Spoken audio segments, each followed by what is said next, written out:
Good evening, my dear students. This is your Subbarao sir, founder and director of Ashoka Institute Circle, Ashok Nagar Experts, Hyderabad and Vijayawada.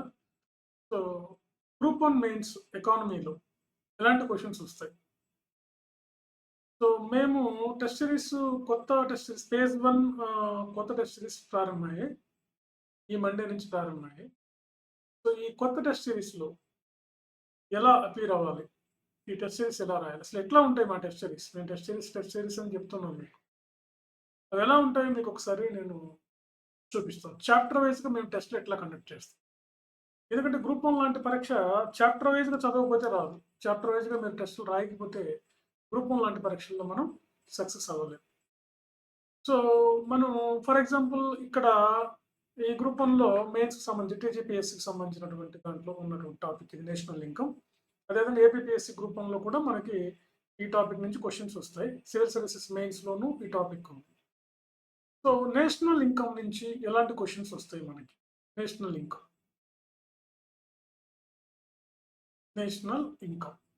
జాతీయ ఆదాయం నుంచి. ఇప్పుడు జాతీయ ఆదాయం నుంచి మేము చాప్టర్ వైజ్గా ఈ చాప్టర్కి 12 క్వశ్చన్లు ఇవ్వడం జరుగుతుంది. మొత్తం 12 క్వశ్చన్స్ ఇవ్వడం జరుగుతుంది. సో యాజ్ యూజువల్గా మీరు ఈ 12 క్వశ్చన్స్కి ఆన్సర్ కానీ చేయగలిగితే ఇవే క్వశ్చన్స్ మనకి మ్యాక్సిమం రిపీట్ అవుతాయి. ఈ 12 క్వశ్చన్స్ రాయడం వల్ల ఇంకొక 12 క్వశ్చన్స్ మీరు ఆన్సర్ రాయగలుగుతారు. మొత్తం 24 క్వశ్చన్స్ అవుతాయి ఈ చాప్టర్ మీద. చాప్టర్ అంతా చదువుకుని రాయాలి. సో క్వశ్చన్ చూడండి ఎట్లా ఉంటాయి, చాప్టర్ వైజ్ క్వశ్చన్స్ ఎట్లా ఉంటాయి చూడండి. జాతీయ ఆదాయం అనగానేమి, దానిలోని వివిధ భావనలను గురించి రాయండి. ఎన్నిసార్లు అడిగారు సివిల్స్ మెయిన్స్లోను, గ్రూప్ వన్లోను, ఏపీలోను, టీఎస్లోను, టీజీలోను కూడా అడిగారు ఈ ప్రశ్న. జాతీయ ఆదాయం అనగానే దానిలోని ఉన్నటువంటి వివిధ భావనలు, కాన్సెప్ట్స్ ఏంటి, నేషనల్ ఇన్కమ్లో ఉన్న కాన్సెప్ట్ ఏంటి, మెయిన్ కాన్సెప్ట్స్ ఏముంటాయి మన నేషనల్ ఇన్కమ్లో? GDP, GNP, okay, GDP, NDP, okay, NNP, per capital income, ఇలాంటి వాటి గురించి ఇంట్రడక్షన్. మనం జాతీయ ఆదాయం అంటే ఏంటో రాసి దాని కాన్సెప్ట్స్ గురించి రాయాలి. నెక్స్ట్ క్వశ్చన్ చూడండి, జాతీయ ఆదాయ గణన యొక్క ఆశయాలు, లక్ష్యాలు మరియు దాని ఆవశ్యకత. ఇక్కడ 3 స్టేట్మెంట్లు ఉన్నాయి. ఆశయాలు ఒక 5 రాయాలి, లక్ష్యాలు ఒక 5 రాయాలి, ఆవశ్యకత దాని ఇంపార్టెన్స్ గురించి రాయాలి. ఆల్మోస్ట్ ఆల్ ఇక్కడ సింపుల్గా మీరు అర్థం చేసుకుంటే దాని ఆశయాలు, లక్ష్యాలు ఒకేలా ఉంటాయి, కొంచెం అటో ఇటుగా. దాని యొక్క ఇంపార్టెన్స్ ఏంటి అది కూడా కొంచెం దగ్గరగానే ఉంటాయి. ఆశయాలు, లక్ష్యాలు అన్నీ కూడా ఆల్మోస్ట్ ఒకేలా ఉంటాయి. కొంచెం డిఫరెన్స్ ఉందన్నమాట. సో జాతీయ ఆదాయాన్ని ఎందుకు గణన చేస్తాం? ఒక దేశం యొక్క ఆర్థిక పరిస్థితి తెలుసుకోవడం కోసం, గవర్నమెంట్ స్కీమ్స్ తయారు చేయడం కోసం, పావర్టీ అన్ఎంప్లాయ్మెంట్ ఎస్టిమేట్ చేయడం కోసం, వనరుల రిసోర్స్ని ఎస్టిమేట్ చేసి వాటిని మనం ఆప్టిమైజ్ చేసి వాటిని కరెక్ట్గా ఉపయోగించుకోవడం అనే అంశాలకు సంబంధించి మనం ఇది పెట్టుకోవచ్చు. సో ఇలాంటి క్వశ్చన్ అన్నమాట రెండో క్వశ్చన్. ఇది కూడా చాలాసార్లు రిపీట్ అయినటువంటి క్వశ్చన్. తర్వాత జాతీయ ఆదాయాన్ని నిర్వచించి జాతీయ ఆదాయ మదింపు పద్ధతులు ఎన్నిసార్లు అడిగారు ఈ క్వశ్చన్. సివిల్ సర్వీసెస్లోను, గ్రూప్ వన్లో. నేషనల్ ఇన్కమ్ అంటే ఏంటి, నేషనల్ ఇన్కామ్ని ఏ విధంగా మదింపు చేస్తాం?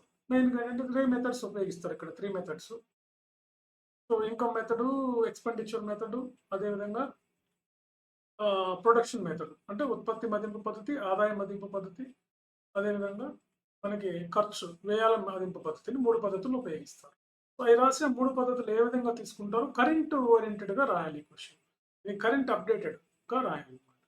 సో చూడండి, ఈ 3 క్వశ్చన్లు అనేక సార్లు రిపీట్ అయినటువంటివి గ్రూప్ వన్లో సివిల్ సర్వీసెస్లో. తర్వాత చూడండి, జాతీయ ఆదాయ గణన మరియు మానవాభివృద్ధి సూచికలో ఏది మెరుగైనదో పరిశీలించి రాయండి.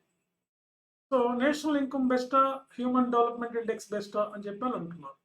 అంటే ఆర్థికాభివృద్ధిలో ఈ 2 కూడా ఆర్థికాభివృద్ధి కొలమానాలే, 2 కూడా ఆర్థికాభివృద్ధికి మెజర్సే. వీటిలో which is the best for economic development? ఆర్థిక అభివృద్ధికి ఏది బెస్ట్, ఏది మంచిది, ఏది కరెక్ట్ అని చెప్పి చాలాసార్లు ఈ ప్రశ్న సివిల్ సర్వీసెస్లో అడగడం జరిగింది, అదేవిధంగా గ్రూప్ వన్లోనూ అడగడం జరిగింది. సో ప్రస్తుతం మనం జాతీయ ఆదాయ గణన అనేది కూడా మనకు కొన్ని సమస్యలు ఉన్నాయి. జాతీయ ఆదాయ గణనలో ఖచ్చితమైనటువంటి అంచనాలు రావట్లేదు. ఎందుకంటే కొంత డేటా లేకపోవటం, కొన్ని తప్పుడు సమాచారం అందటం, అదేవిధంగా కొన్ని సమస్యలు ఉన్నాయన్నమాట జాతీయ ఆదాయం. అదే మానవాభివృద్ధిలో కరెక్ట్ సూచికలు వస్తాయి. యుఎన్డిపి వాళ్ళు మానవాభివృద్ధి తీసుకుంటారు. ఇక్కడ మెయిన్గా 3 పారామీటర్స్ తీసుకుంటారు. మెయిన్గా మీకు తెలిసినవి అక్షరాస్యతను, standard of longevity of life, ఎక్కువ కాలం జీవించడం, అక్షరాస్యత, తర్వాత పర్ క్యాపిటల్ ఇన్కమ్. ఈ మూడింటిని తీసుకొని మానవాభివృద్ధి సూచికని అంచనా వేస్తారు. కాబట్టి హ్యూమన్ డెవలప్మెంట్ ఇండెక్స్ లేదా మానవాభివృద్ధి సూచిక అనేది బెస్ట్ అన్నమాట. సో ఇట్లా మేము చాప్టర్ వైజ్‌గా అన్ని క్వెషన్స్ అట్లాగే మీకు ఇచ్చి, రాయించి, వాటి కరెంట్ ఓరియెంటెడ్‌గా రాయించి, అసలు ఎట్లా రాయాలనేది క్లియర్‌గా నేను రాసిన తర్వాత మీకు ఎక్స్‌ప్లెయిన్ చేయడం జరుగుతుంది. తర్వాత మనకు ఫిఫ్త్ క్వెషన్ చూడండి. జాతీయ ఆదాయ గణనలో ఎదుర్కొన్నటువంటి సమస్యల గురించి క్లుప్తంగా ఒక నోట్ రాయండి. జాతీయ ఆదాయం ఎదుర్కోవడంలో కొన్ని సమస్యలు ఎదురవుతున్నాయి మనకు. ఏంటి ఆ సమస్యలు? వాటి గురించి మనం రాయాలి. ఎందుకంటే డబుల్ కౌంటింగ్ ఒకటి జరగటం, 2 సార్లు లెక్కించడం, డేటా సరిగ్గా లేకపోవడం. తర్వాత మనకి గాని చూస్తే హౌస్ వైఫ్ సర్వీసెస్‌ని మనం ఉపయోగించుకోకపోవటం. తర్వాత సమాచారం అంతా పర్ఫెక్ట్‌గా లేకపోవటం. ఇందులో టెక్నాలజీ యూజ్ చేయకపోవటం. ఓకే. తర్వాత కొన్ని ఇన్‌స్టిట్యూషనల్ ఇష్యూస్ ఇవన్నీ కూడా జాతీయ ఆదాయ గణనలో ఉన్నాయి. అందువల్ల మనం ఇందులో ఉన్న ప్రధాన సమస్యలు మనం గుర్తించి వాటి గురించి రాయాలన్నమాట. నెక్స్ట్ సిక్స్త్ క్వెషన్ చూడండి. జాతీయ ఆదాయ గణనలో వివిధ ధోరణులను గురించి రాయండి. జాతీయ ఆదాయంలో వచ్చినటువంటి ట్రెండ్స్ అన్నమాట. అంటే మనకి వివిధ ట్రెండ్స్ ఎలా ఉన్నాయి? అంటే జాతీయ ఆదాయాన్ని మనం 1951 నుంచి కూడా మనం ఎస్టిమేట్ చేయటం లేదా మెజర్ చేయటం జరుగుతుంది. అంతకుముందు బ్రిటిష్ వాళ్ళ కాలం నుంచి కూడా మనం చేస్తున్నాం జాతీయ ఆదాయాన్ని. ఇటీవల దాంట్లో వచ్చిన ట్రెండ్స్ ఏంటని చూడాలి. అంటే జాతీయ ఆదాయంలో మార్పులు, ట్రెండ్స్ అంటే ఇక్కడ దాంట్లో వచ్చినటువంటి క్రోనాలజికల్ మార్పులు ఏంటి? అవి ఎలా ఉన్నాయనేది మనం ఇక్కడ గమనించాల్సి ఉంటుంది. చూస్తే మన గ్రోత్ రేట్లు ఎలా ఉన్నాయి? పర్ క్యాపిటా ఇన్కమ్ గ్రోత్ రేట్లు ఎలా ఉన్నాయి? పర్ క్యాపిటా ఇన్కమ్ ఎలా ఉంది? తదితర ఆదాయం. అదేవిధంగా జాతీయ ఫర్ ఎగ్జాంపుల్ మనం గాని ఇప్పుడు చూస్తే మనం 25 మనం ఫస్ట్ క్వార్టర్ ఆఫ్ ఎకానమీ నాటికి గాని చూస్తే 2025 ఫస్ట్ క్వార్టర్‌లో గాని ఎకానమీ గాని చూస్తే మనం $4.2 ట్రిలియన్ ఎకానమీ. అంటే జపాన్‌ని కూడా కాదని చెప్పి జపాన్‌ని కూడా వెనక్కి నెట్టి మనం ఫోర్త్ లార్జెస్ట్ ఎకానమీ అయింది ఇండియా ఇప్పుడు 2025 నాటికి. ఇంతకుముందు ఫిఫ్త్ ప్లేస్‌లో ఉండేవాళ్ళు. $4.2 ట్రిలియన్ ఎకానమీ అయింది. దాదాపుగా ఇది 450 లక్షల కోట్లకు అప్రాక్సిమేట్‌లీ సమానం అన్నమాట మన ఎకానమీ. ఓకే. రైట్. కాబట్టి ఆ ట్రెండ్స్ ఎలా ఉన్నాయి అని రాయాలి. 90స్‌కి ఎలా ఉన్నాయి? 90స్‌కి ముందు మన గ్రోత్ రేట్లు ఎప్పుడు కూడా 2.5 నుంచి 3.5 మధ్యలో ఉండేది. అందుకే దీన్ని హిందూ గ్రోత్ రేట్ అనేవాళ్ళు. ఆఫ్టర్ ఎకనామిక్ రిఫార్మ్స్ పెట్టిన తర్వాత మనకి చూస్తే ఇప్పటికి చూస్తే మనం గ్రోత్ రేట్‌లో ఆన్ అండ్ యావరేజ్‌గా 5 నుంచి 7.5 మధ్యలో మెయింటైన్ చేస్తున్నాం. ప్రెజెంట్ 2025లో కూడా ఇప్పుడు present second quarter of the 2025 financial ఇయర్‌లో కూడా మనం చూస్తే మన గ్రోత్ రేటు 6.8% ఉంది. సో, కాబట్టి ఈ ట్రెండ్స్ అన్నిటిని కూడా రాయాలి. ఇవన్నీ కూడా మీకు మేము ఎక్స్‌ప్లెయిన్ చేయడం జరుగుతుంది. తర్వాత ఆర్థిక సంస్కరణల తర్వాత జాతీయ తలసరి ఆదాయాల్లో వచ్చినటువంటి మార్పులేంటి? ఓకే. ఇప్పుడు చెప్పుకున్న క్వెషన్ కొంచెం దగ్గరగా ఉంటుంది ఈ క్వెషను. తలసరి ఆదాయం, జాతీయ ఆదాయంలో వచ్చిన మార్పులేంటో మనం 92 తర్వాత రాయాలంట. ఆఫ్టర్ సిలబస్‌లో ఇదే టాపిక్ ఇచ్చారు. ఆఫ్టర్ అంటే ఎకనామిక్ రిఫార్మ్స్ పెట్టిన తర్వాత జాతీయ ఆదాయం, తలసరి ఆదాయాల్లో గణనీయమైన మార్పులొచ్చాయి. జాతీయ ఆదాయం బాగా పెరిగింది. 90స్‌లో జాతీయ ఆదాయం మనకు చాలా తక్కువుండేది. ఇప్పుడు మనం జాతీయ ఆదాయం చూస్తే $4.2 మిలియన్ అంటున్నాం. ట్రిలియన్ అంటున్నాం. అదేవిధంగా తలసరి ఆదాయం కూడా దగ్గర దగ్గరగా మనకు 2,12,000 వరకు వచ్చింది మనకు తలసరి ఆదాయం. 2,00,000 క్రాస్ చేసాం మనం. ఇంతకుముందు తలసరి ఆదాయం 90స్‌లో మన తలసరి ఆదాయం కేవలం ఒక రూ. 18,000 ఉన్నటువంటి తలసరి ఆదాయం ఇవాళ మనకి రూ. 2,00,000 వరకు పెరిగింది. సో, ఈ 92 తర్వాత జాతీయ తలసరి ఆదాయంలో మార్పులు ఎలా వచ్చాయి? 92 తర్వాత ఎలా ఉన్నాయి? అనేది రాస్తూ, వాటికి గ్రోత్ రేట్లు ఎలా ఉన్నాయి రాసుకుంటూ, ఓకే. దానికి గల కారణాలు రాస్తే సరిపోతుంది. తర్వాత చూడండి ఎయిత్ క్వెషన్.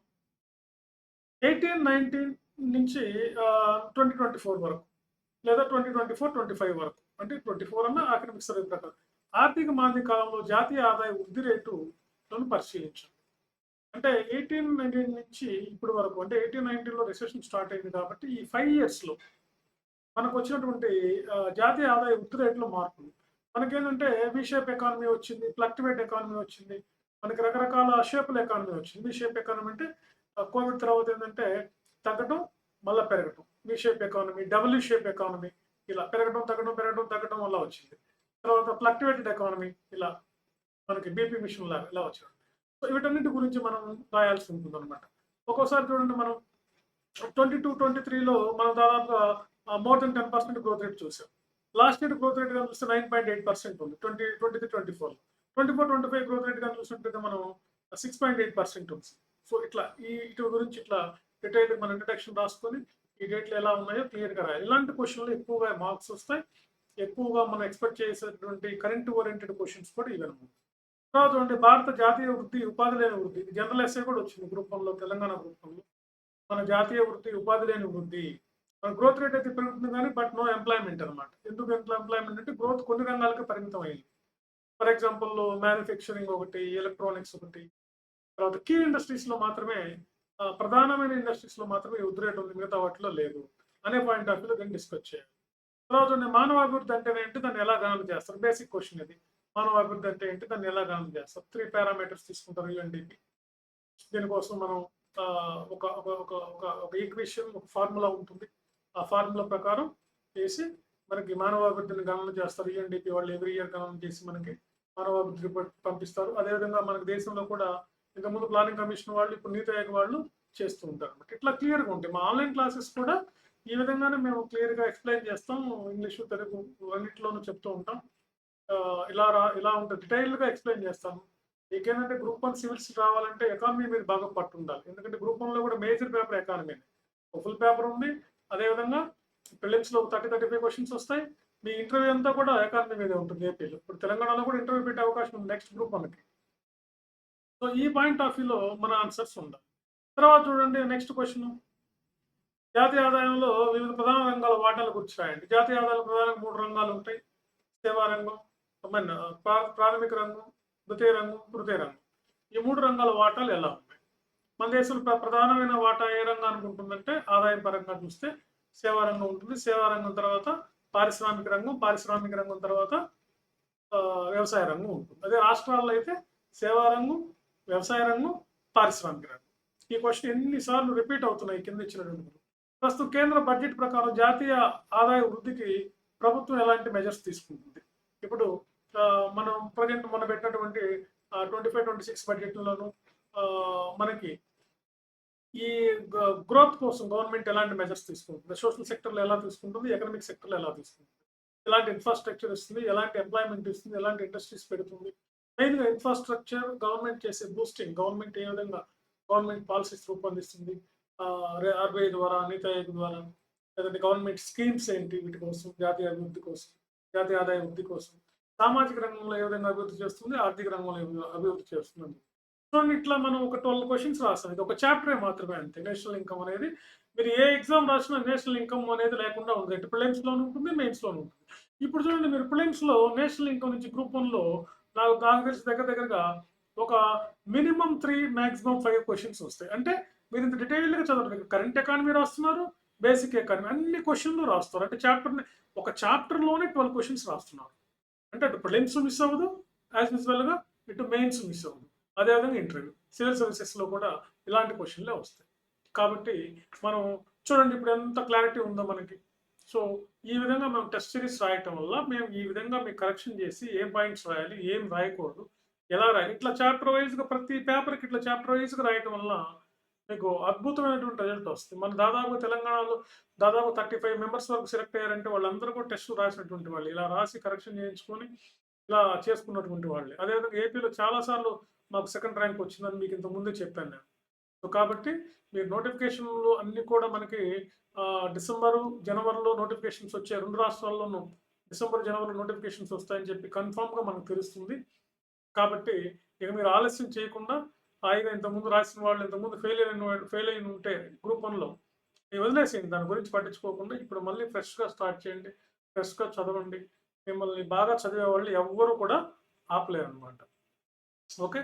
సో ఈ విధంగా టెస్టులు రాయండి చాప్టర్ వైజ్. చూడండి, ఒక్కొక్క చాప్టర్కి ఇట్లా 15 చాప్టర్లు ఉంటాయి ఎకానమీలో, అంటే 150 క్వశ్చన్లు రాస్తున్నారు. ఇంకొక 150 క్వశ్చన్లకు మీరు ఆన్సర్ రాయడం జరుగుతుంది. చూడండి, ఒక్కొక్క క్వశ్చన్లో 2-3 స్టేట్మెంట్లు ఉన్నాయి. అంటే అర్థం ఏంటి, ఒక క్వశ్చన్ రాయడం వల్ల మీరు 3 క్వశ్చన్లకు ఆన్సర్ తయారు చేస్తున్నారు. అట్లా 12 క్వశ్చన్లు అంటే 36 క్వశ్చన్స్ రాస్తున్నట్టు అనమాట మీరు ఈ చాప్టర్లో. ఇప్పుడు మీకు ఎక్కడ మిస్ అవుతుంది క్వశ్చన్ చెప్పండి. ఏ ప్రశ్న వచ్చినా, ఎలా వచ్చినా బేసిక్గా రాయొచ్చు. చిన్నగా ఓపికగా వారానికి ఒక టెస్ట్ రాయండి, వారానికి ఒక చాప్టర్ రాయండి, లేదా 2 వారాలకు ఒక చాప్టర్ రాయండి. బోర్డు టైం ఉంది. మీరు గ్రూప్ 1 అవ్వాలి, ఆర్డీఓ, డిప్యూటీ కలెక్టర్, ఆర్డీఓ అన్న డిప్యూటీ కలెక్టర్ అన్న ఒకటే. రాష్ట్రంలో టాప్ మోస్ట్ జాబ్ ఏదైనా ఉందంటే అది డిప్యూటీ కలెక్టరే.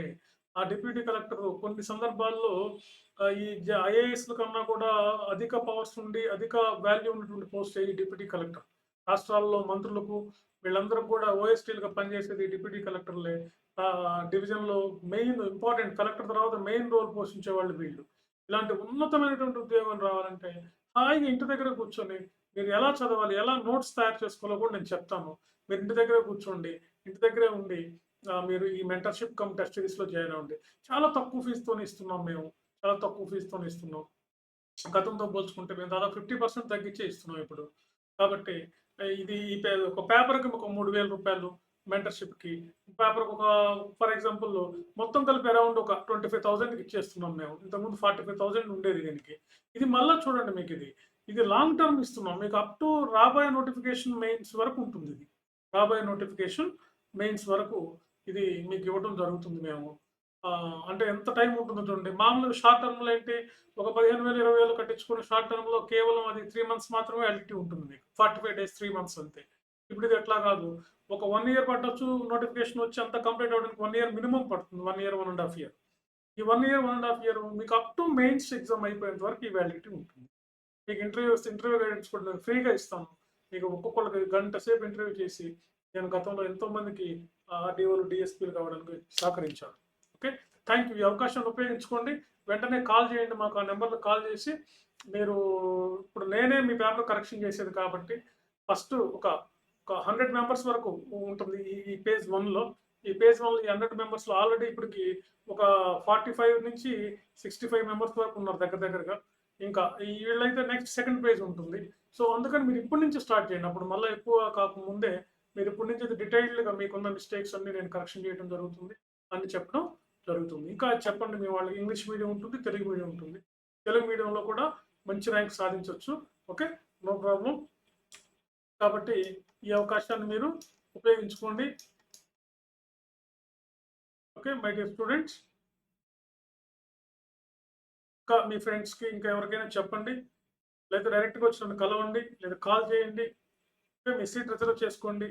ముందు మీరు మీ సీట్ రిజర్వ్ చేసుకోవాలి ఫస్ట్. ఎందుకంటే నేను నేను నా దగ్గర టెస్ట్ సిరీస్ కరెక్షన్ చేయించుకోవాలంటే నోటిఫికేషన్ వచ్చిన తర్వాత చాలా కష్టం అవుతుంది మీకు. లాస్ట్ ఇయర్ కూడా దాదాపు చాలా మంది పాపం లాస్ట్‌లో నేను కరెక్షన్ కొంతమంది దగ్గర అడ్మిషన్ తీసుకోలేదు నేను. నాకొద్దు అడ్మిషన్ క్యాన్సిల్. మేము ఇవ్వట్లేదు అడ్మిషన్ అని చెప్పాను. ఎందుకంటే నోటిఫికేషన్ వచ్చి నాకు ఎక్కువ బర్డెన్ అయిపోతుంది. నేనే కరెక్షన్ చేయాలి అన్ని పేపర్‌లు అందరియి. అందుకని మీరు ఇప్పటి నుంచి సీరియస్‌గా ఉండేవాళ్ళు ఇప్పటి నుంచి ఈ అవకాశాన్ని ఉపయోగించుకోండి. మీకు మంచి టిప్స్ ఇవ్వటం, మంచి ఆన్సర్ ఇవ్వటం జరుగుతుంది. దాన్ని ఉపయోగించుకుంటే ఖచ్చితంగా గ్రూప్ 1 ఆఫీసర్‌లు అవుతారు. సివిల్ సర్వీసెస్ కూడా సేమ్ పద్ధతి ఉంటుంది. Okay. Thank you very much.